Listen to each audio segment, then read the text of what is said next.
Now, African Global Operations has laid a theft charge against its former COO, Angelo Agrizzi.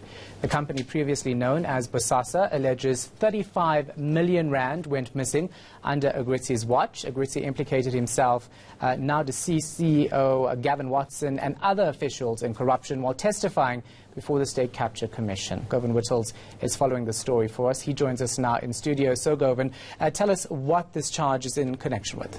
It's a charge of theft, Shahan, laid by Jared Watson, the nephew of Gavin Watson.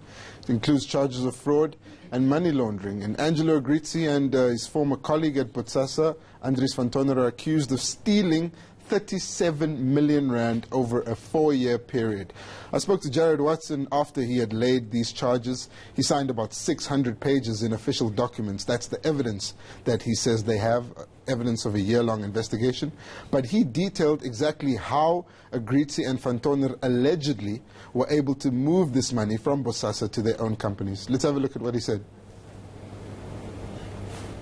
What they would do was companies were set up in the names of Agrizzi and predominantly Agrizzi and Andries van Tonner, and they would send invoices from these entities to the company. These companies provided no service to Bosasa and or African Global, and they would then authorize the invoices themselves, exclusively Agrizzi and van Tonner, and then arrange for payment to those entities that did no services for the company.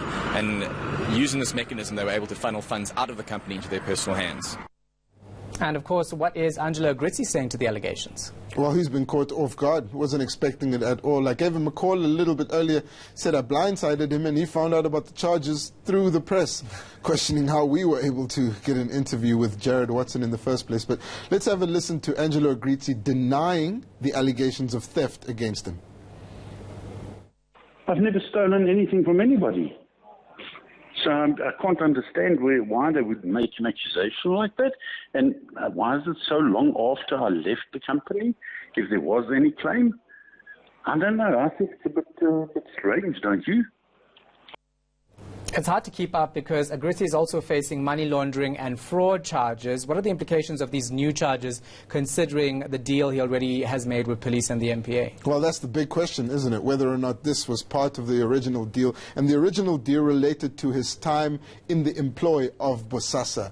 Him testifying about the inner workings of Bosasa, the information he was privy to, and everything he did while at Bosasa. The fact that he denies having stolen any money while at Bosasa means that it's not something he declared to the NPA while negotiating his plea deal. So it seems there'll be a tricky road ahead for Angelo Agrizzi. But of course, he could be completely innocent, because we know that there is a sort of a feud between the Watson and the Agrizzi families at this point. Sort of.